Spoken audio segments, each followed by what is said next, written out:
Salut à tous l'équipe, c'est Top Foot. Aujourd'hui, une nouvelle vidéo sur ma chaîne pour le mercato. On va débuter tout de suite avec l'officialisation de Gonzalo Higuaín à l'AC Milan. Comme vous le voyez sur l'affiche, l'attaquant de la Juventus de Turin, Gonzalo Higuaín, va signer avec l'AC Milan. L'international argentin arrive ce mercredi à Milan pour passer sa visite médicale. A déjà officialisé son transfert chez les Rossoneri via les réseaux sociaux.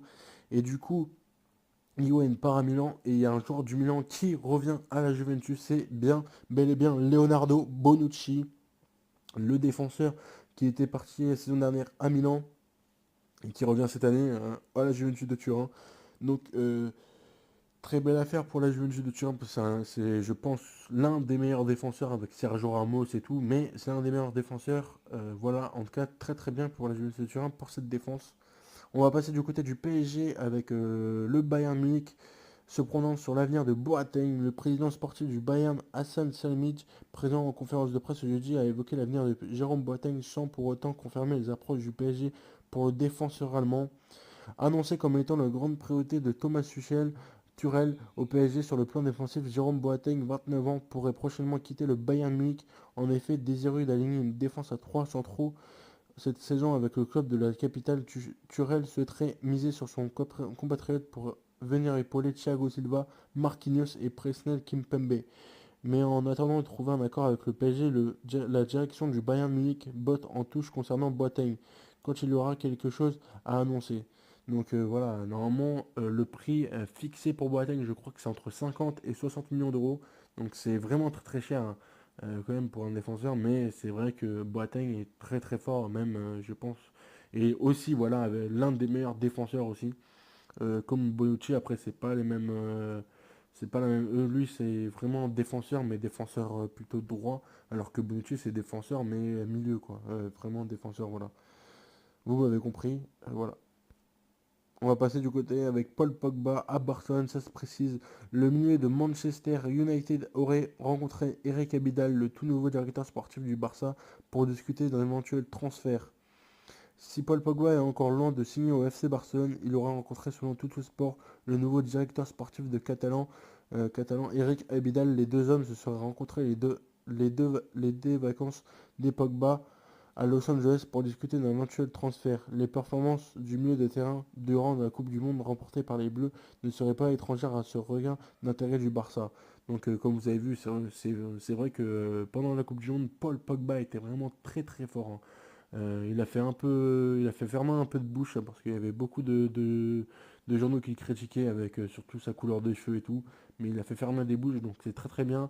Et normalement, peut-être que Paul Pogba irait du côté du Barça, mais attention, parce que juste après, vous allez voir, si le club catalan espère l'arrivée du milieu français de son équipe actuelle, Manchester United ne semble pas encline à laisser partir.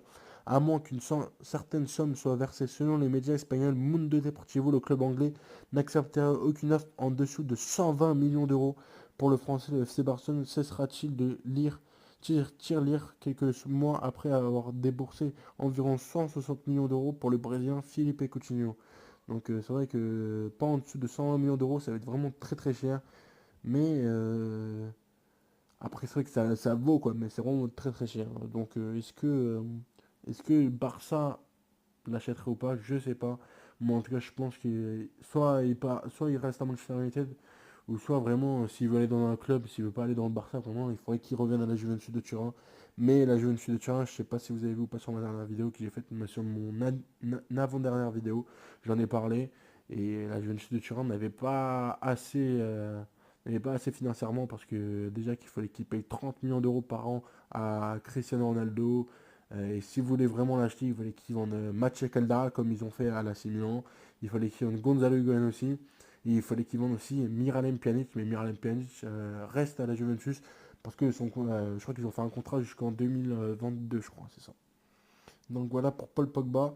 On va aller du côté du Bayern Munich. Accord annoncé entre Arturo Vidal et le Barça. Coup de théâtre dans le dossier Arturo Vidal, alors qu'il semblait promis à l'Inter Milan, le milieu de terrain pourrait finalement rejoindre le FC Barcelone. Le club catalan serait tombé d'accord avec l'international chilien du Bayern Munich. Donc normalement oui, Arturo Vidal, le chilien, normalement devait aller à l'Inter, mais je pense que Barça auront besoin de renfort parce que là, si, je sais pas si vous avez entendu ou pas, je l'ai pas mis sur mes vidéos, mais l'autre fois, Lionel Messi, je crois, avant la Coupe du Monde, il a dit que ça faisait longtemps qu'ils n'avaient pas regagné des Ligues des Champions. Donc s'ils veulent en regagner, il faut qu'ils recrutent, mais il faut qu'ils recrutent des gros joueurs. Donc voilà, comme Arthur Vidal, qui est un très bon joueur, moi je pense. Arturo Vidal pour oublier la piste Rabiot et Pogba. Après avoir piqué l'attaquant Malcolm au nez de l'AS Rome dans les dernières minutes, le FC Barcelone pourrait remettre cela, mais cette fois avec l'Inter Milan. En effet, Arturo Vidal était récemment annoncé en négociation avec le Nerazzurri. Une visite médicale pour le milieu de terrain était même prévue ce vendredi du côté de l'Italie. Seulement, le FC Barcelone aurait fait une éruption de dernière minute dans ce dossier en quête de milieu de terrain pour compenser les départs d'Andrés Iniesta au Japon et Paulinho. En Chine, les Blaugrana envisageraient d'attirer l'international chilien.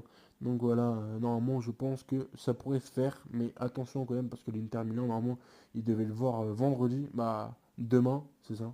Non, on est mercredi aussi.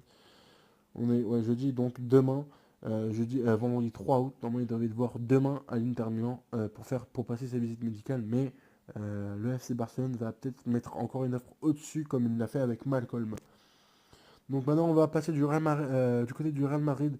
Prévient l'Inter pour Luka Modric. L'Inter Milan rêve de faire venir Luka Modric, 32 ans. Et s'il semblait y avoir une ouverture dans l'ouverture du milieu d'international croate, le Real Madrid a rapidement mis un terme à l'agitation en riant autour du meilleur joueur du dernier mondial en Russie. En interne et dans l'entourage du joueur, on a complètement démenti les informations annonçant un possible départ à Marca. Explique que la natif de Zadar était très heureux dans la capitale espagnole. Le quotidien sportif espagnol cite même une déclaration de Florentino Pérez assez explicite. La seule possibilité de Luka Modric parte, c'est qu'on nous paye 750 millions d'euros.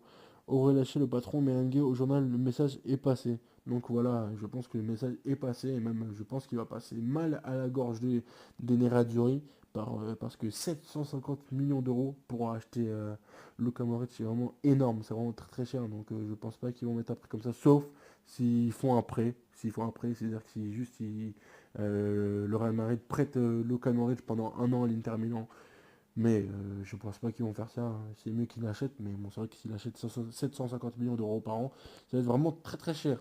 En tout cas, j'espère que ce mercato vous a plu. On se retrouve à la prochaine pour une nouvelle vidéo. C'est Top Foot.